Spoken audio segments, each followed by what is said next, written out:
The world is healing. Yan ang mga mababasang komento sa SOCMED nang mag-trending sa online world ang pagkikita at pagsasama ng magjowang Jericho at Janine sa rumored couple na sina Paolo at Kim Chiu sa isang event nitong Martes.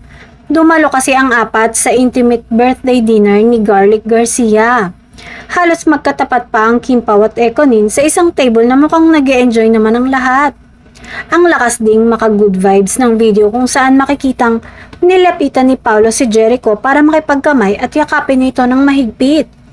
Bineso rin ni Pao ang ex-girlfriend niyang si Janine na katabi lang ni Eko.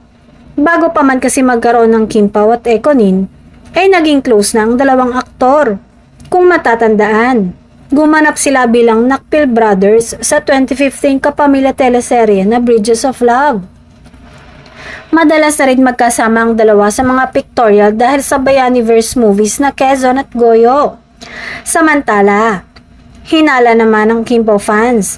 Sinundo raw ni Pao si Kimi sa It's Showtime ng Martes dahil yun din ang damit na suot ng Chinita Princess. Color coordinated nga raw ang suot ng Kim Pao na black and white.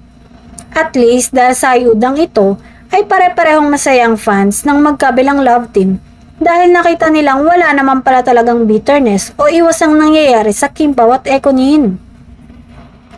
Noon kasi ay nagkaroon ng isyong nag-iwasan sina Janine at Kim dahil kay Pao. So sana wala na ring bardagulan ng fans sa online world ngayong nakitang nagpabatian naman pala ang Kim Pao at Ekonin.